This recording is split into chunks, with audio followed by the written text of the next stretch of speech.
Welcome back to this explainer. If you've been tracking the explosive growth across North Texas, you already know Caddo Mills has been sitting on a literal powder keg of potential. Today, we're giving you a crucial update based on our last deep dive into the city. We're going to bridge the gap and show you exactly what's changed, what's actually come to pass, and the brand new developments that are quite literally reshaping the map right now. So let's look at how this grand vision is actually translating into reality. Back in 2023, the city's comprehensive plan officially dubbed Caddo Mills a rapidly expanding Boomtown, which is a title they actually earned from the Dallas Morning News. Well, jump to today, and the dense, action-packed city council agendas from early 2026 show us the reality of that title. What we're seeing here is the literal translation of abstract city planning into tangible, on-the-ground administrative action. It's the paperwork that makes the pavement possible. Here is our roadmap for today. First, the 2040 Boomtown vision. Second, recent annexation projects. Third, zoning for the future. Fourth, our 2026 development milestones timeline. Fifth, funding the infrastructure. And finally, number 6, progress and preservation. All right, let's jump right into Section 1, the 2040 Boomtown vision, anticipating explosive growth. To really wrap our heads around these 2026 changes, we have to remember the sheer scale of what we're dealing with here. 5,000. When that comprehensive plan dropped back in 2023, there were already over 5,000 new housing units either constructed or planned in and around Caddo Mills. Developers had just been buying up property at an unbelievable rate, clearly recognizing the city's strategic location right outside Dallas and Tarrant counties. And those 5,000 homes, they aren't just empty buildings. They represent the potential to bring in a staggering 13,471 new residents to the city limits and the immediate vicinity. To put that into perspective, for a historically small town, suddenly absorbing over 13,000 people requires some absolutely aggressive preparation for utilities, emergency services, and road capacity. Which brings us to Section 2. Recent annexation projects, expanding the city borders.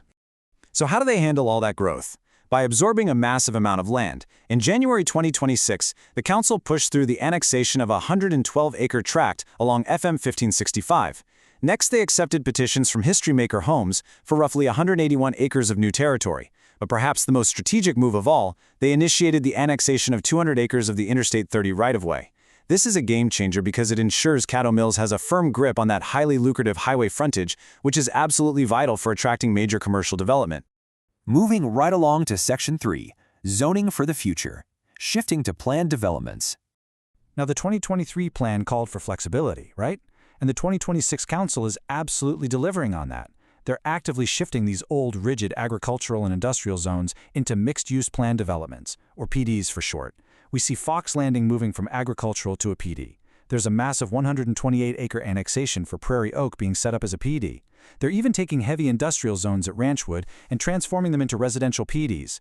Heck, even in the downtown area, they're using this zoning to create neighborhood services. It's brilliant because it allows the city to tailor its development standards to each unique project, rather than being stuck with a clunky, one-size-fits-all approach. Let's check out Section 4.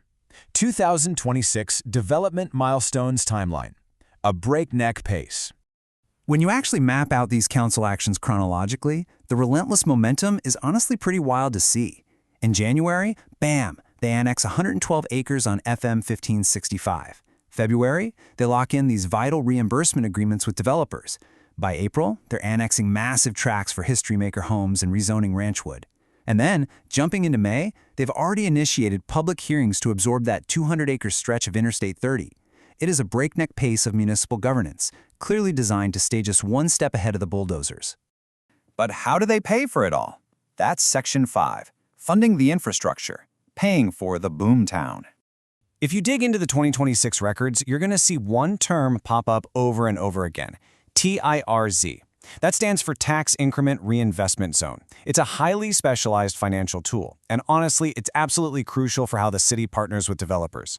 Basically, it lets the city capture the future increase in property taxes that naturally happens when new development is built. Then, they use that specific pot of money to pay for the roads and the pipes that made the development possible in the first place. They're heavily relying on this with major players like Caddo Prime and History Maker Homes. Similarly, the council's going all in on creating and funding PIDs, or Public Improvement Districts. The 2026 minutes show tons of action on the Preserve at Brushy Creek PID and the Caddo 200 PID. So what is a PID? Well, it's a designated area where the property owners actually pay a special assessment to fund their local infrastructure. It's a really smart way to ensure that new development basically pays for itself without throwing that financial burden onto the existing taxpayers of the city. So what's the real takeaway here? It's how these dry, bureaucratic tools actually fund physical realities on the ground. For example, in 2026, the council authorized a contract for over $1 million just for the engineering services of the Western Regional Wastewater Treatment Plant. They also formally accepted over 5 acres of land conveyed directly from Historymaker Homes specifically to house this plant. Plus, they awarded a massive lift station improvement project. Look, these are the multi-million-dollar realities required for literally thousands of new toilets to flush successfully. It's not glamorous, but it's essential. And that brings us to our final part, Section 6. Progress and preservation, protecting the core. You know, the 2023 Comprehensive Plan didn't just talk about growth. It clearly mandated investing in Old Caddo, too. And by early 2026, we actually see the city putting its money where its mouth is.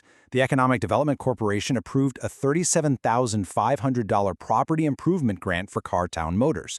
As they noted in the council meeting, this business has been a local staple for 40 years. It's a really prime example of the city intentionally using its resources to revitalize its historic core, making sure existing local businesses aren't just left in the dust by this huge influx of new corporate development. Which brings us to a final, really important thought. We've seen the updates, we've seen the aggressive annexations, the strategic zoning shifts, and those million-dollar utility contracts flowing through the 2026 council. The blueprints are quite literally becoming reality. But as the paperwork turns into pavement and those city boundaries stretch relentlessly outward toward the roar of Interstate 30, the ultimate question still remains. How will Caddo Mills ensure its small-town heart actually survives its big city expansion? It is a fascinating municipal balancing act for sure, and one we are definitely going to continue to watch closely.